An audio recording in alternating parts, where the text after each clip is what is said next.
Ladies and gentlemen, welcome back to the ASA-ITIC conference. In this session, there's a very special talk by Jessica De Largy Healy about our Due.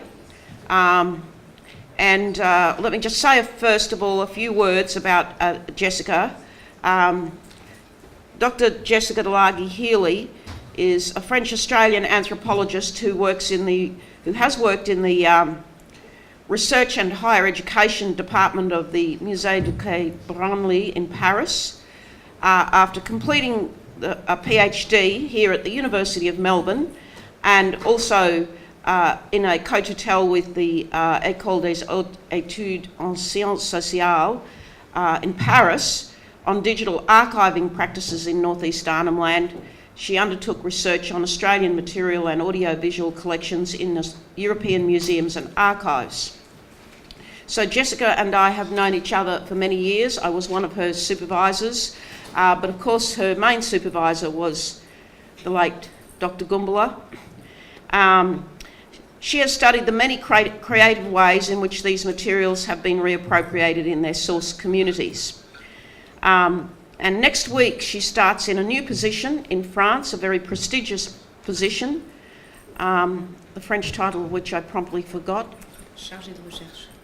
Chargé de recherche. In any case, it's a full-time research position, highly desirable position in the National Centre for Scientific Research, or CNRS, and she will pursue a program on the anthropology of repatriation. So thank you very much, Jessica, for coming all the way from Paris for this very important event. But of course you would, I know that. So I would like to start by paying my respects to the Wurundjeri people of the Kulin Nation on whose traditional lands we are gathering. It is a true pleasure to be back on this beautiful country. I am most grateful to the Australian Society of Archivists and to the ASA-ITIC Symposium conveners for their invitation. It is a real privilege to deliver this closing plenary to honour the memory of the late Dr. Joseph Goombala here at the University of Melbourne, through which we first met, in front of many of his former colleagues, family members and friends. I would like to extend special thanks to ASA-ITIC patron and guest of honour, Professor Marcia Langton, for her guidance as my former PhD supervisor and for her insight in sending me to Galawinku to undertake fieldwork under Joe Goombala's mentorship and care. I wish to acknowledge Dr. Goombala's family, members of whom have flown from Arnhem Land to participate in this event, Gaora Ganambar, his beloved wife and lifelong supporter, Farah Goombala, their eldest daughter, who has taken up great responsibilities in her community, and his brother Michael Mungula, a senior ceremonial singer and painter, who shared part of his journey from the homeland Jiliwiri to museums and archives across the country. I also have a special thought for two other of their brothers, Henry Jaringal Gaikamangu and Matthew Gaikamangu, both sadly now deceased.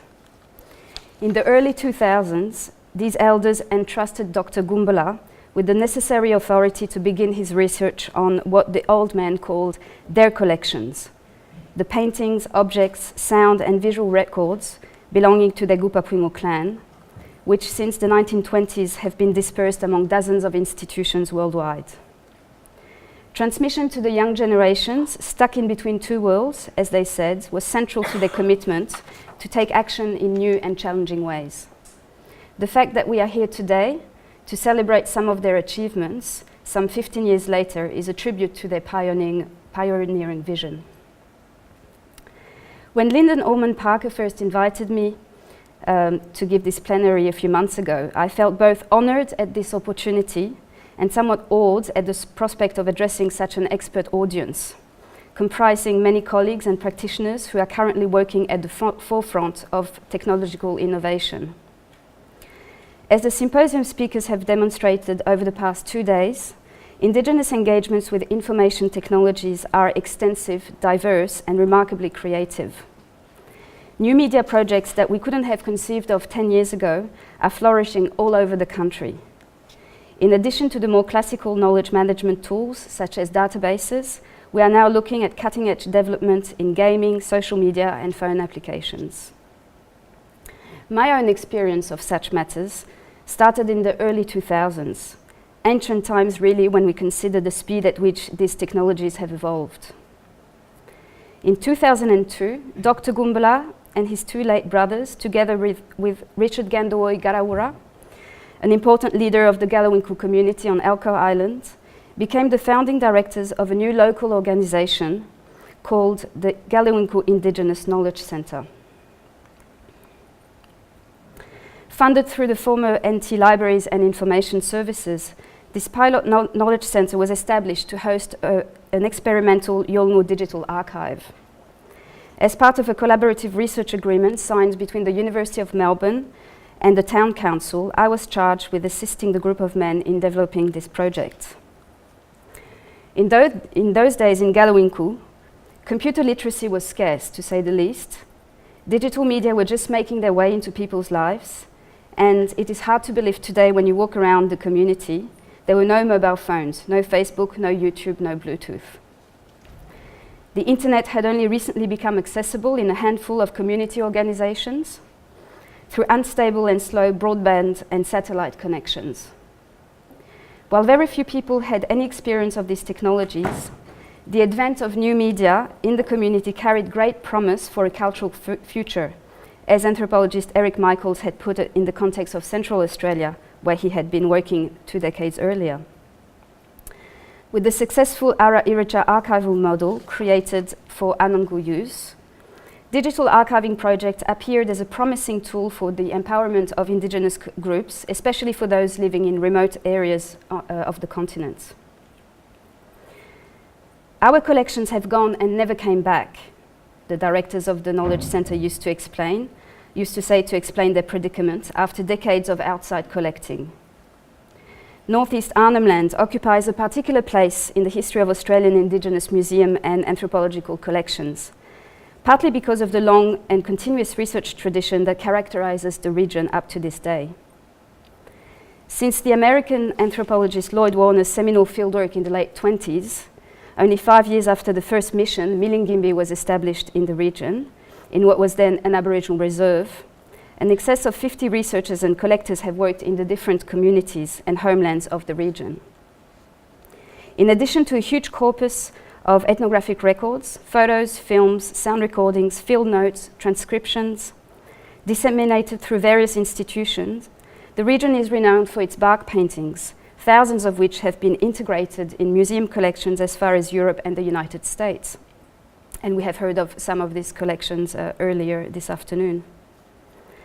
The old man's aim was to have these collections returned to the land where they came from, emphasizing that this would be a means of encouraging them to start talking again. With the establishment of the Knowledge Centre as the first local technological hub, their ambition to start this dialogue of a new kind with their collection soon became a reality. As we well know, the uptake of information technologies in Indigenous communities is not a recent development in Australia. The BRACS broadcasting system, the Tanamai video conferencing network, or the ASA-ITIC Cultural Archive are some well-known early initiatives that are a tribute to this rich history. For Indigenous groups in other parts of the world, as well as for anthropologists working in the field of information and communication technology, Australian Indigenous communities are quite avant-garde in their repurposing of information technology for their own cultural usages. Increasingly since the late 1990s, in the wake of the decisive Museum Australia policy framework, Previous Possessions, New Obligations, collaborations between museums and Indigenous communities have led to new forms of engagement with information technology, especially with respect to the digitization of collections and processes of digital repatriation. While the technologies at the heart of these collaborations continuously change, one thing that does resist obsolescence and that is most interesting to consider retrospectively is the conceptual work that has gone in each specific situation into thinking cultural heritage through technology. Dr. Gumbula's intellectual legacy looms large in this respect. Professor Aaron Korn gave us a moving account of Joe's remarkable career this morning, so I won't repeat it here. I would just like to reflect for a moment on the particular conjunction which made his legacy all the more salient for us, who are involved in developing uses of information technology in Indigenous communities. As he began working as a director and liaison officer at the Galawinku Indigenous Knowledge Centre, Dr. Gumbala's trajectory as a Yolngu Liangaramiri, or ceremonial expert, took on a decisive academic turn. His work as a scholar and researcher became more formalized with museums and universities through a range of collaborative schemes and prestigious awards and grants. The relationships Joe established with many curators, academics, librarians, and archivists very much influenced his conception of digital archiving. At the same time, his work at the Knowledge Centre brought him the opportunity to combine the theory with the practice, as he said. His research in collections and archival institutions, his work on the Knowledge Centre digital archiving project, and his ongoing responsibility as a ceremonial leader concerned with the intergenerational transmission of that knowledge.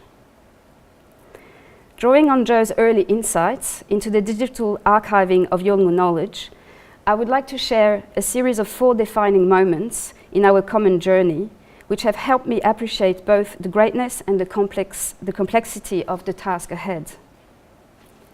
The first of these moments, which occurred during a debriefing session following Joe's first visit to a European museum, provides the gist of my argument on the value of repatriation and on the usefulness of considering these collaborative processes in terms of a circle. The second defining episode concerns an inspiring visual model Joe created to demonstrate the intimate link that exists between knowledge and performance. The last 2 moments I will present both worked as ethnographic epiphanies for me, in that these events came to be powerful illustrations of the processes at stake in digital repatriation. Paradoxically, I will show the work carried by Dr. Gumbala to foster museum collaborations and digital repatriation invites us to look outside of the archive. What I mean by looking outside of the archive and the significance of this approach for our understanding of Indigenous engagements with information technology will hopefully become clearer as I continue. So I will start with the expression, the circle of the art world, which I use in the title of my presentation. It was coined by Joe to describe the digital repatriation of cultural heritage from distant institutions to his home community. This expression epitomizes in subtle ways what is at stake in Indigenous digital archiving projects beyond the purely technical side of things. The idea of a circle is suggestive of a continuous flow, in this case, the continuous flow of Yolngu knowledge. The movement starts with the ancestral beings, the creators who in a distant past instigated that knowledge through their foundational deeds in specific expanses of land and waters. Its circulation continued through his forebears, the men and women who gave form to that ancestral knowledge by interpreting it and recording it in multiple media, in song, film, painting, or sculpture. Through trade, sale, and various forms of exchanges with missionaries, anthropologists, filmmakers, collectors, and other visitors, this material expression of knowledge traveled to the institutions where they have been kept to this day. In the current context of repatriation, the expression the circle of the art world takes on a more political overtone, with the sense of knowledge going full circle. It implies the return of the materials to their place of origin, to the people to whom they belong. Thus, when the knowledge comes back in a digital form, a new cycle can begin. And in recent years, many of us have witnessed how these old records have in turn generated new creative forms through contemporary interpretations in art, as we will see with the Giliwiri, or as we saw with the Giliwiri film clip, and the ceremonial domain, as I will show in a moment. Joe's use of the notion of the art world to designate the sphere in which the past and present expressions of ancestral knowledge circulate conveys well the aesthetic sense in which these materials are held by present-day Yolngu. Museum collections and archival records are valued as tangible traces akin to ancestral footprints, luku, in Yolngu Mata, that were purposefully left by the ancestors in outside institutions for their descendants to follow. Together, these traces are seen to form a pathway called Dukar in Yolngu, a global pathway which Dr. Gumbula regarded as his personal destiny to track and follow. Walking in the footsteps of the ancestors is indeed a very important Yolngu principle. In the ceremonial context, it means enacting the movements of the ancestral beings to renew the creative acts. In the context of digital archiving practices, it means reconnecting with cultural heritage and adding new layers for future generations. Dr. Gumbula first introduced the idea of the circle of the art world during a filmed interview we carried out in 2007 in my mother's garden in the French Jura region. This interview had followed a research trip we had undertaken with Aaron Korn at the Museum der Kulturen in Basel, Switzerland. As the recipient of an Indigenous research fellowship at the University of Sydney, Joe was able to study, document and photograph significant missionary collections dating back to the 1920s and 30s. The first time he had raised the issue of digital repatriation of this material to his community, the then curator for Pacific Collections had asked him fairly bluntly, "Why do you want to have these objects back? Is it because you lost your culture?" Our interview was partly set up so that he could formally address this question, which we felt reflected quite well the uninformed and mildly dubious position that prevailed in the European museum context at the time. And let me add here that it has changed since then, so that was 10 years ago. I will now read you Joe's long response, and I'll read that at length. As I always do when I quote him directly, I have kept the editing to a minimum, as I think his use of English makes a compelling contribution to his arguments. And for those who were in the previous session and who saw him speak in the film that Louise showed, he could speak for half an hour, make really long statements. So this is part of it. So, quote, "I was asked in Europe something like, why do you want to have these photos? Why do you want those images of the paintings back to your community, back to Australia? Why do you want it? The law has already gone or disappeared? You lost the law? What have you done in your community all this time? Are you missing something? The links, missing something, you know, like missing generation or lost generation through the aspect of the art world?" Well, it's not that. As today, Yolngu are so strong. They've got a full culture that still lives on. Their paintings still live on, their dances, their stories, their everyday life, what they do in the community is so strong in Northeast Arnhem Land today. So, to get to that question, the answer was yes. I would like to bring this back to the community, and we have to negotiate in a proper understanding to take a copy. We won't take the originals, you can have the originals, but I will take the copy with me, digitizing it and taking it back to the community. And the people will say, yes, this is to show that 40 years ago, 50 years ago, or 70 years ago, you know, some photos are from 76 years ago, it disappeared from the eyes of the Yolngu people. It disappeared. So this is the time to start to do the research of my own, from my knowledge to explore and try to get to those paintings back to the community. Not the originals, but the copy of the paintings, and take them back to the community. So there is a difference between 20 years ago and 60 years ago. It's to understand what materials, what facilities they used during that time. Because now we've got two worlds, two techniques to use for paintings. So I think it is very important. And it brings back the memory, back to the community to fulfill that cluster. You fulfill into that knowledge system as well. You bring it back to the community, and it delights you, it lightens you up again. It feels your spirit is back again. You know, that is the main focus that I'm looking at in my research today, to bring that material back so it will start to perform, whether it is in the objects or in a photograph itself or just in a video or a DVD. So bring that material back and show it to the people. It is welcoming the older people coming back again to the land, to the place where it started from, where it came from. That is very important too. It is restoring that memory again. Because we make things around us, we make them feel free, feel like they are being with us. The spiritual people are being with us. and we perform them and they perform us. So we work together in that aspect. So we bring that in. Something of value has been taken away. So if that value comes back to the place where it belongs, then we have a ceremony, and that makes people happy and joyful. It talks again. We talk to that object again, you know. We make him feel free, make him feel not locked up in a small box or in a dark room. And that is very important. See what we do in our everyday life. If we perform something that was done 70 years ago, we are there. We witness our own affairs, our own identity, our own respect to the objects. And we are practical. We do it every day. It is part of us. We work together.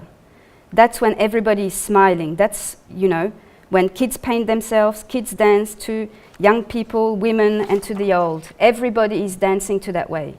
That's the law. That's the unity. We are bringing something to the community, and that's when we perform a ceremony. End of quote.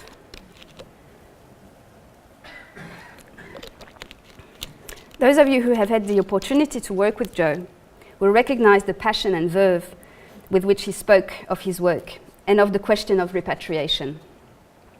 For an anthropologist such as myself, it was nothing short of exceptional to work with such an eloquent person who, through his words, could literally transport you in his vision.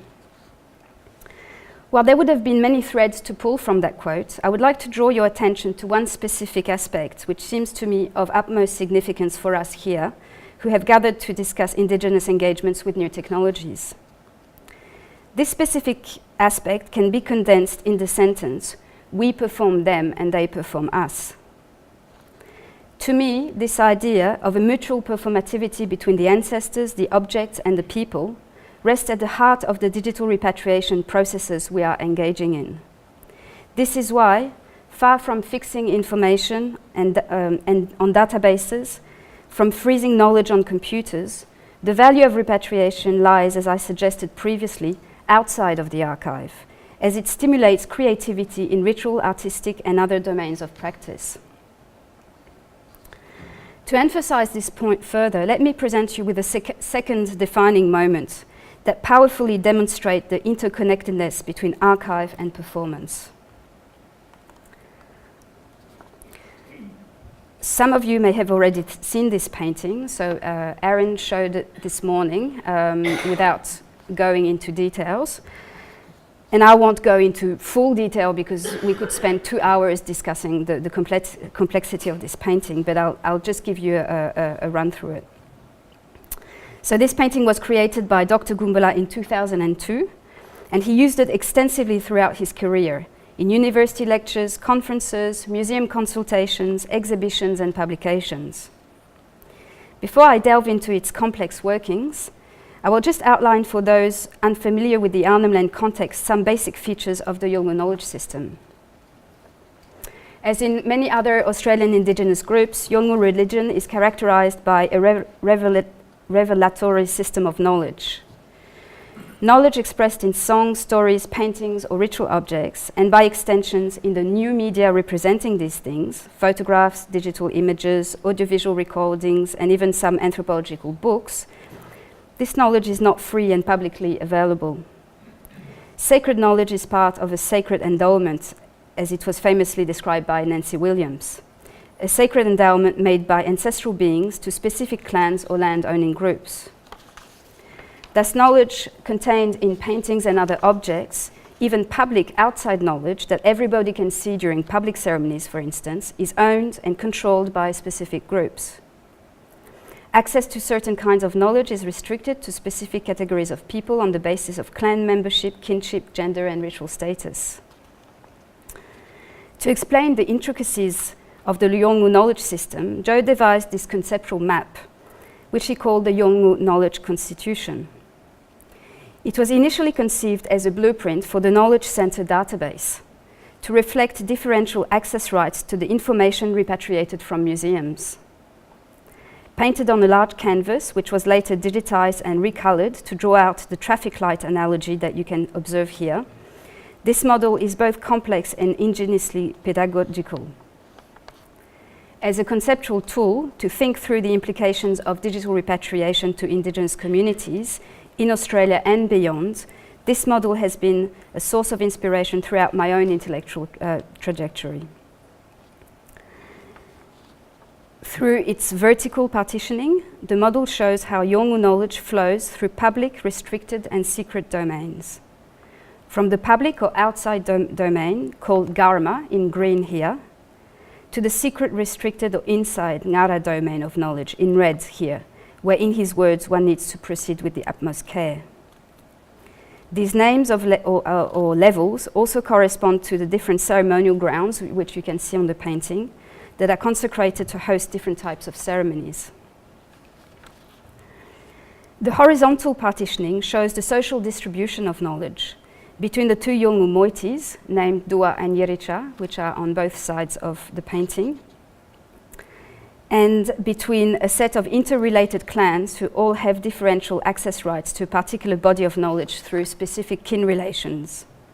So, for example, two groups who stand in a mother's mother, sister, daughter's child relation, or Mari Gutara, grandmother, grandchild, will have primary responsibility towards each other's land and ritual corpus, which will give them specific rights of access to the other group's knowledge.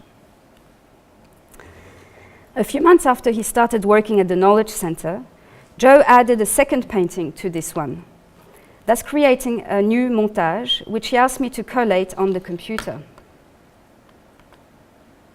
Oh, and sorry, here's just a quote which was reproduced in a catalogue of an exhibition he was a scientific advisor to it in Geneva. So I tried to negotiate a proper awareness and to inform people about the three domains of understanding that we have in the Yolngu world. I had the idea to use a universal sign, the traffic light, to explain how Yolngu knowledge works. The green color is for the public knowledge, what we call the Garma. The orange, Duni domain, is semi-restricted knowledge, proceed with caution. And the red, Ngara domain, is for secret knowledge, restricted to initiated person. People around the world use the same traffic light sign so that they can easily understand this model. And as I said, this model was indeed used in many different museums and publications. So the montage I was talking about is this one here, where you can see the first painting underneath, and on top of it, there's a new painting which represents different body designs of the Gupapwingu clan, his own clan. These designs, which all have specific meanings, are produced during different ceremonies, from the public to the secret men's ceremonies. These ceremonial body paintings are matched here to the age grading rituals. They mark the life cycle of a Gupapwingu man, from the first initiation of the little boy and to the old man on the far right, so from the left to the right. By superimposing the two paintings, Joe was explicitly making the link between the structure of Yolngu knowledge system and the performance of that same knowledge in real life. And to me, this matching of the two paintings was a very, very strong illustration of that. Let's now briefly consider the implications of that link on the community as digital records were progressively repatriated from museums to the Knowledge Center in Galawinku. This will be my third defining moment, which illustrates this circular notion of we perform them and they perform us. Through vision and contact with people, the museum objects could start to perform anew. The spirit being, or Mokoi, Morayana, who's just here in front of us, came to be a powerful embodiment of this process. During his first study of the Arnhem Land collections in Museum Victoria, Joe found representations of Morayana on two barks, and Lindy Allen told us about one of these barks in her talk before. So one bark was painted in the 30s by his father's father, Ngarich Ngarich, and one produced in the 1950s by his father, Jawa. The repatriation of these paintings as digital images and the circulation among the descendants of these two men, so Joe took copies of these paintings and brought them to Milingimbi to show all his brothers there. So this repatriation gave rise to a series of ceremonial initiatives led by the three branches of the large Gupapwingu clan. So Ngarich had three sons, which we saw on one of the photos that Lindy showed. The descendants of these three sons all came together. The clan united behind the figure of Murayana, a being that represents their common ancestors, both ancestral, the spirit being, and historical, their grandfathers Ngarit Ngarit. After having organized a large Marajri exchange ceremony, which hadn't taken place in Milingimbi since the 1960s, it is as Murayana that the Kupapuingu led their first spectacular participation in the Garma Festival in 2004. Murayana is coming to Garma was the slogan on everybody's lips.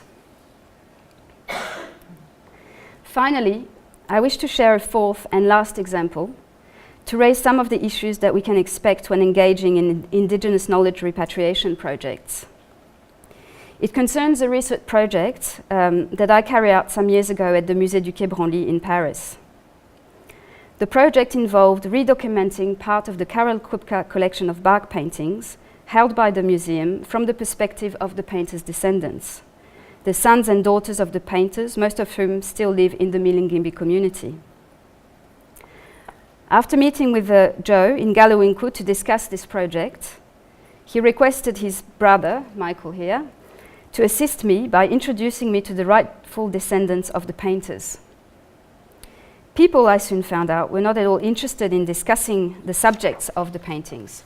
That is, what ancestral being is it? What myth is it? What place does it represent?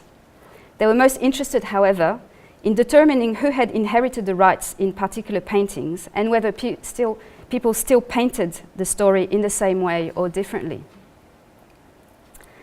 As part of the project outcomes, I wanted to leave digital copies of the bark painting collection on CD-ROMs, including one for use in the Milingimbi school library. For this to happen, I first needed to establish that all the paintings were public, that is, viewable by small children. One painting by Joe's father, Jawa, posed a specific problem in that all the people I showed it to had something different to say about it. No one paints like this anymore. I can paint like that because it's my father's painting, and no one should see this painting because it's restricted, were some of the different responses that I received. After having followed the line of kinship, by speaking to the sons of the painters, to the men of another branch of the clan, and to the managers of the other moiety, I resolved to take the digital photo of this specific painting off the CD that I was going to leave at the school library. About 2 hours before my plane departed, as I was paying a final visit to the art center, I noticed the same painting stacked among other artworks produced for sale. The painter, another son of the original artist, from his first wife, had recently painted this specific design on the chest of a young boy for his first initiation, which is a public ceremony. In Yolngu terms, the painting had thus become outside, in the public. It was agreed by all that it was indeed his prerogative to make this decision. The painting was public after all. This example is important in order to grasp some of the methodological challenges that can surround the digital repatriation of museum collections. This is a plea for the importance of fieldwork, which is necessary to understand the knowledge politics at work in the source communities. For museums, this also requires understanding that the degree to which an object or image is secret or sacred may vary from community to community. Its status may also change over time, especially if ceremonial practice still plays a role in that community's life. This final case also enables me to tie together both Joe's concept of the circle of the art world and the point I have been making about looking outside of the archive, as new layers of meaning are added to old material through their reinterpretation in ceremonial performances and new artistic forms. So to conclude,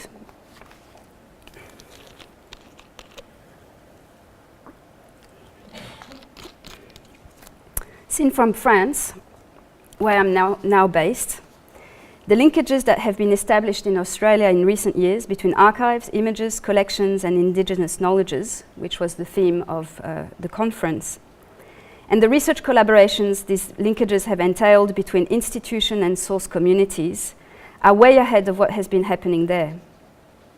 Whereas a decade ago, Indigenous archiving and digital repatriation practices were still regarded with suspicion by many fellow anthropologists and curators in Europe, it seems that nowadays, even the most conservative institutions, such as the Musée du Quai Branly, have realized the potential of information technologies to foster new kinds of relationships and knowledge around their collections. A year ago, I was thus approached by a research team of Wayana, an indigenous group from the Amazon in French Guiana, who had secured funding to reconnect with and study a large collection of material culture held at the Musée du Quai Branly.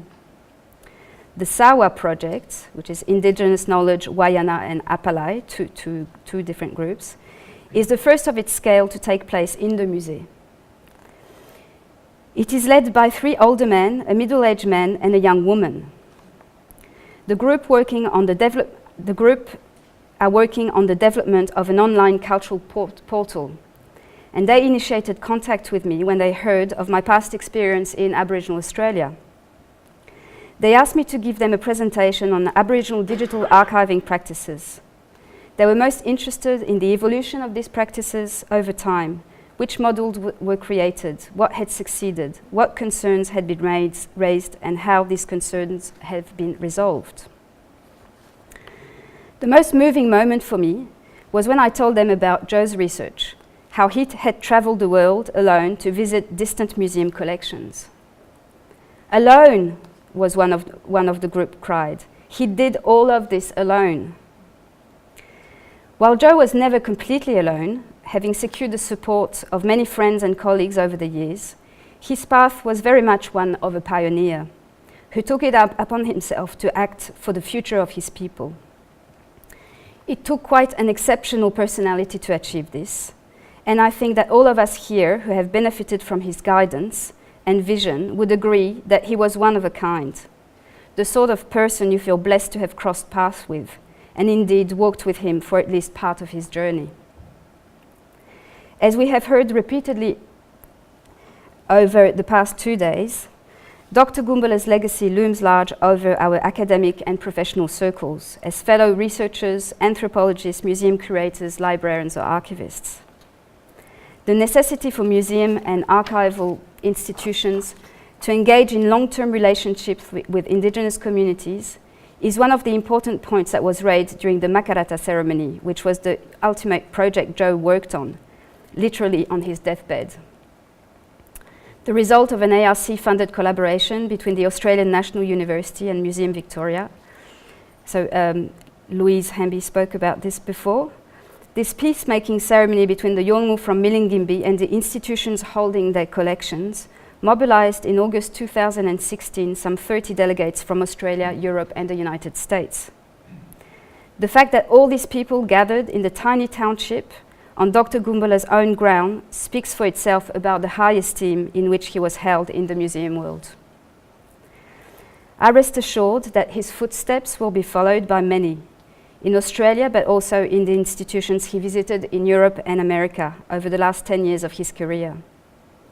He has literally brought to life the collections that he has researched, and in doing so has changed the ways in which they are understood, cared for, and valued for those responsible for them.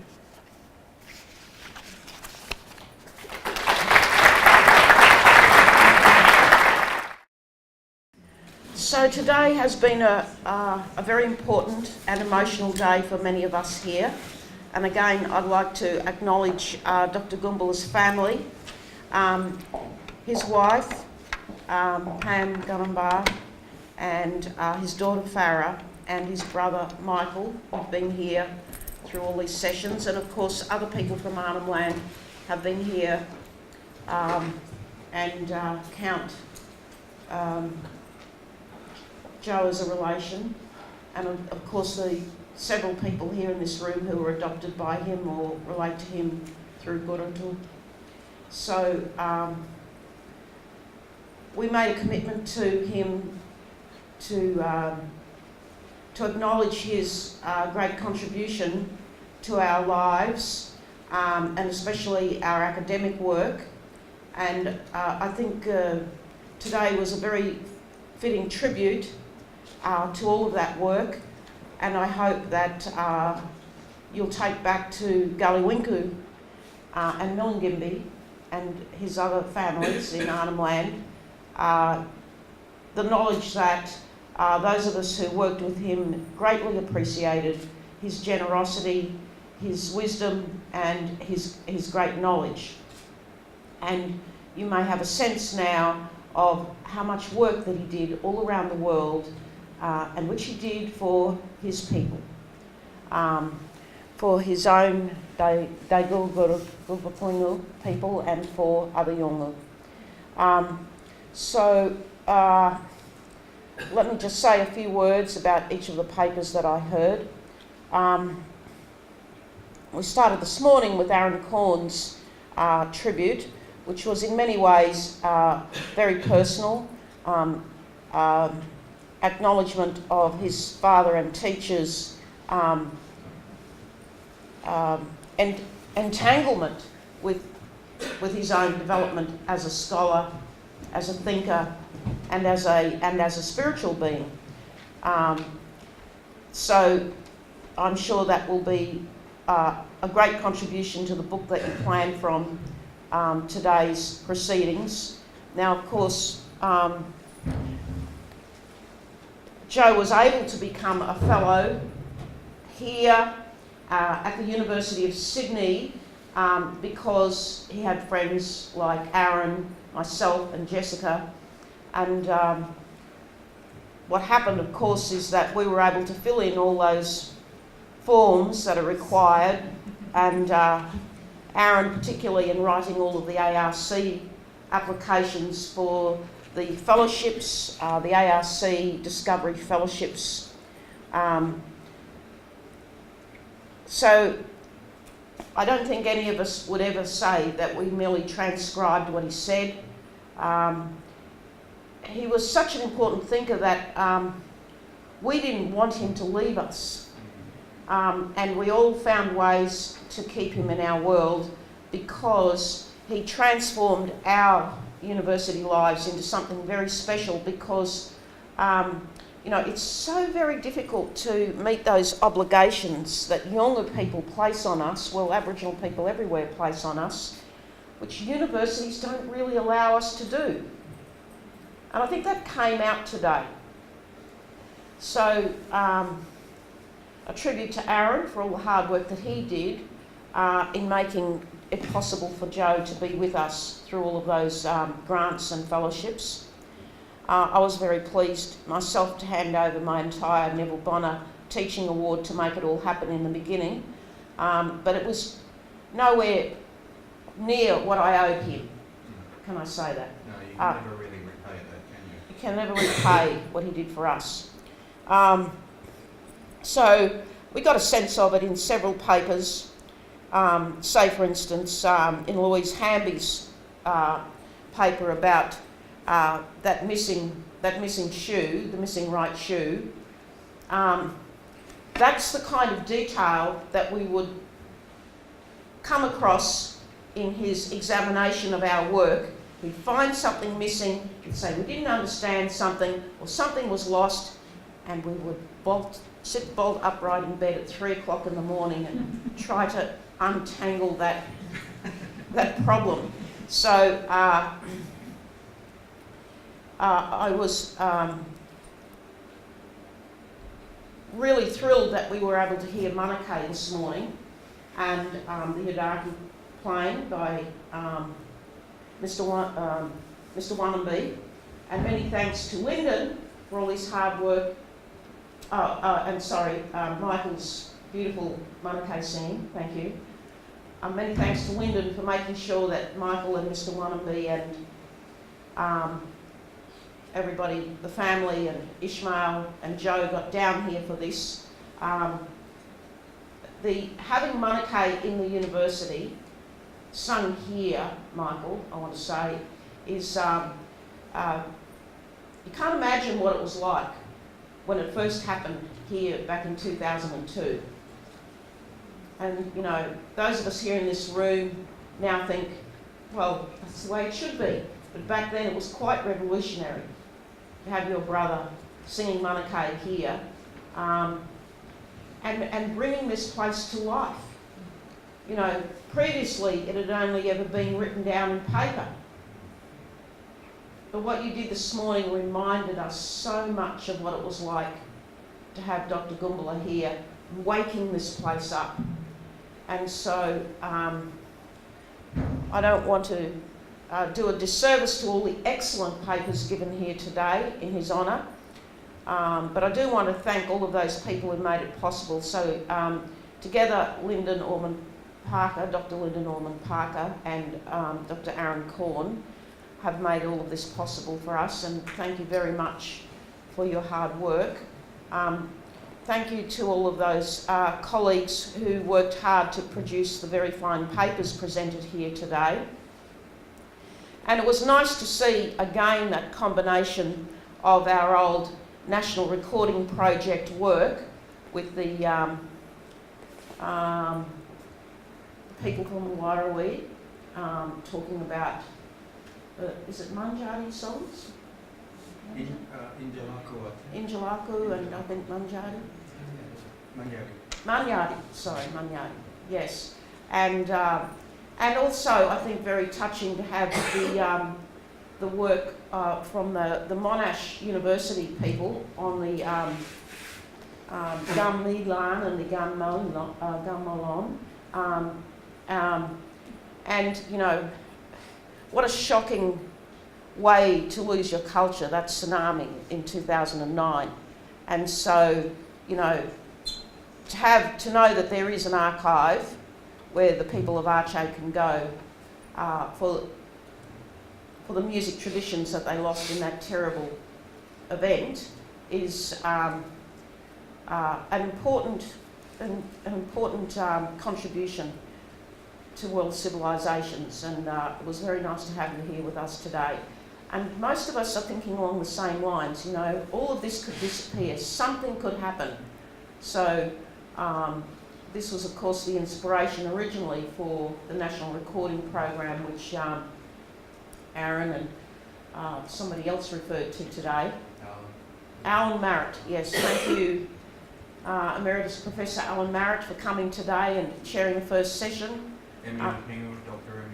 And you mentioned Dr. Yunupingu, who kicked all of this off and made us aware of our duties as scholars to the endangered traditions. So thank you very much for coming and sticking it out with us. So this the meeting that we had at Garma many years ago, when was that?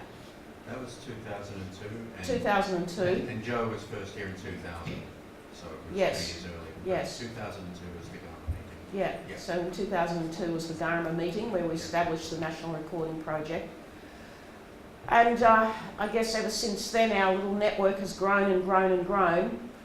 And this is the second ITIC conference, and in many ways a replay of the what we intended with the National Recording Project. So how many meetings of that have you had, Aaron? This 16. 16. 16. Yeah. We can count this perhaps as 16 and a half. And so the network's grown, and it's grown because people like Dr. Goombula reminded us of our responsibilities. So I think I'll leave it at that, but I really would like to hear from some of you to talk about today's conference and also yesterday. So there were some very important sessions yesterday. I think we were all thrilled yesterday to hear the work of the Mulka project and the work on the Donald Thompson film and identifying exactly where it was made and who was there. They're all named now, and that work will continue. So there were other papers yesterday, but as I say, I don't want to do disservice to the excellent papers. There will be a collection of papers, and amongst them, of course, will be Stella Maher's paper on her discovery of that Donald Thompson film in the Wood-Jones collection here in the university. So thank God for archivists.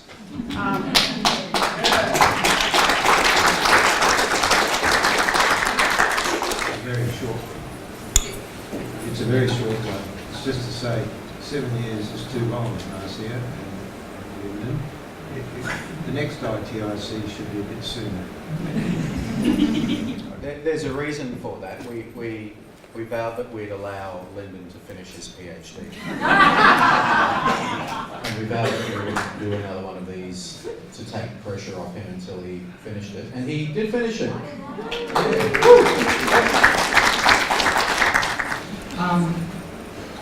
I just wanted to say what a great privilege it's been to be here as part of this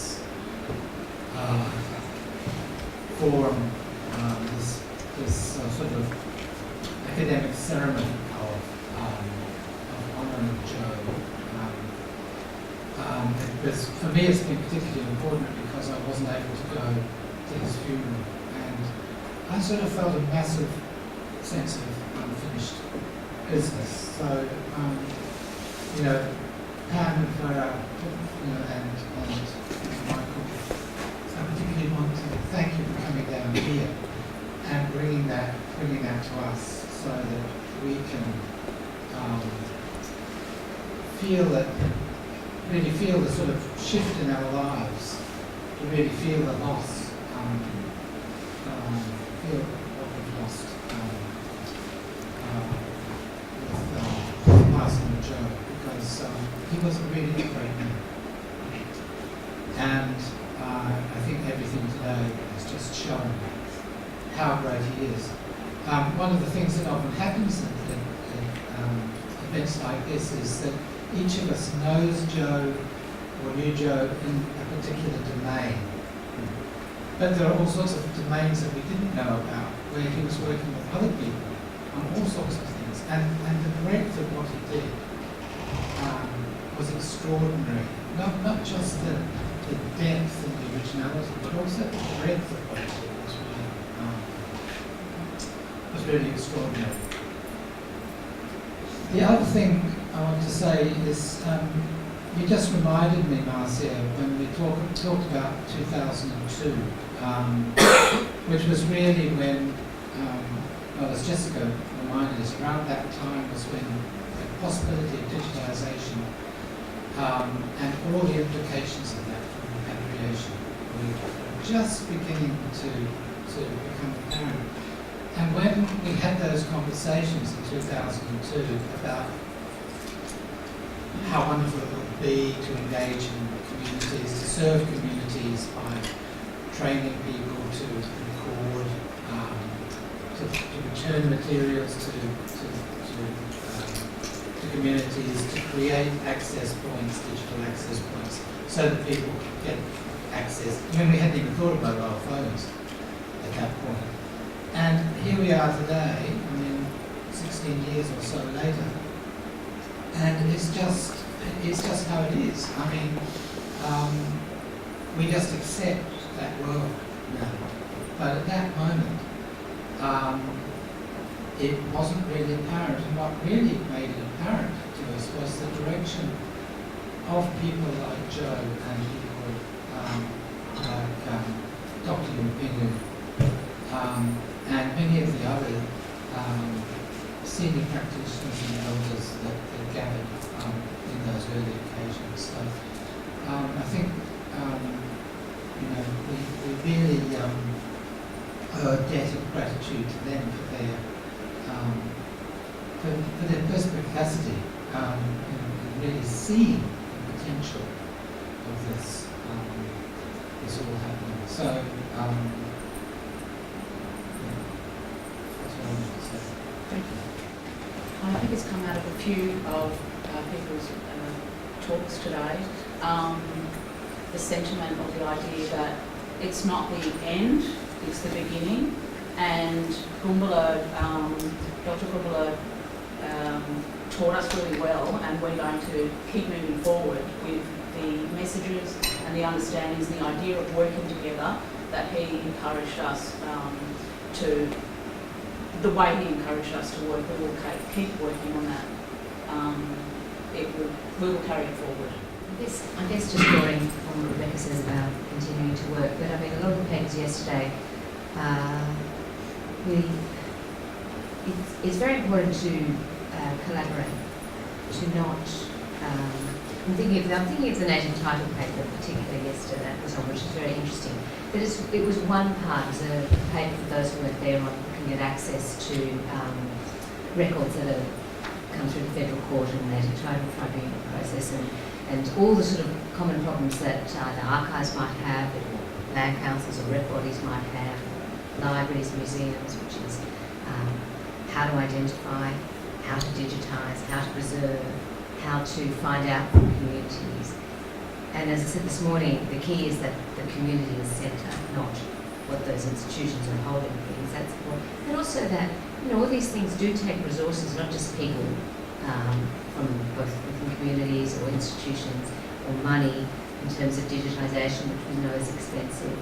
So I think that's a really key thing, to find ways with those networks to work together and to share that knowledge, because I can remember Dr. Gould was saying that very often we've had this conversation.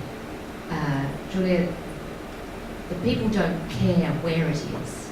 That's something the institutions are worried about. Whose is it? Sydney Museums or Archives? Is it in the ANU or Museum of Victoria? They just know that it's there. And so it's for us to find those ways forward and working together. So I think that's important. There's limited resources out there. We need to share where we can, keeping within our own professional disciplines, of course, and whatever that means. But that's something that I took away from it. Like Wukun yesterday, what I heard from a lot of people who were talking about Yolngu collections today is that you're all in need of a machine-readable semantic web engine that can, help people navigate through those kinds of political systems. That's particularly prevalent in what you were talking about today, Rebecca, about the way that Joe, wanted things to be understood, as family, not just as sort of random specimens. And also, Louise, you were talking about how objects have a Gurukul relationship to people, in the same way that people have a relationship, Gurukul relationship with people. So that seems particularly prevalent to me.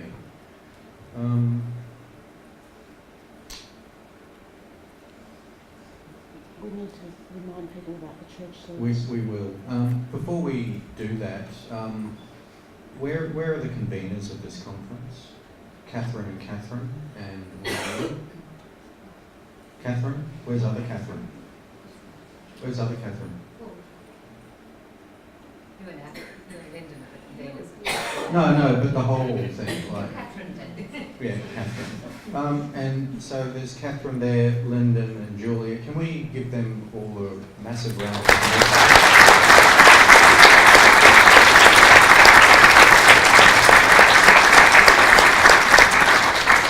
And I've known Marcia since 1999 when we were at the first Ghana Festival together.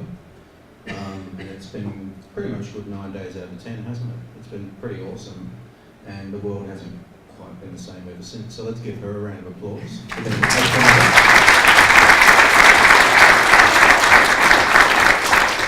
And the last thing that we're going to do today, and you are all invited, don't feel that you can't come, because you'll give the family support and strength if you do come, and we'll really appreciate the numbers, is, as I said this morning, Joe's favourite chapel in the entire world is here at Trinity College, and he was resident there when he was first a visiting senior fellow. That's going to start at 6:30. So it's going to be a great night and after party for everybody who wants to join us. There'll be a lot of really great music at this service, including a live version of Gionni, which we've been working on with Jessie Lloyd, the singer of great note with the Mission Songs Project, who lives here in Melbourne, is coming especially to lead us and help us with the singing and music. There's also a really lovely organist playing as well, who's absolutely amazing as well. So, Aaron, can we just thank everyone who give a round of applause for to the the volunteers, yes. Thank you, volunteers.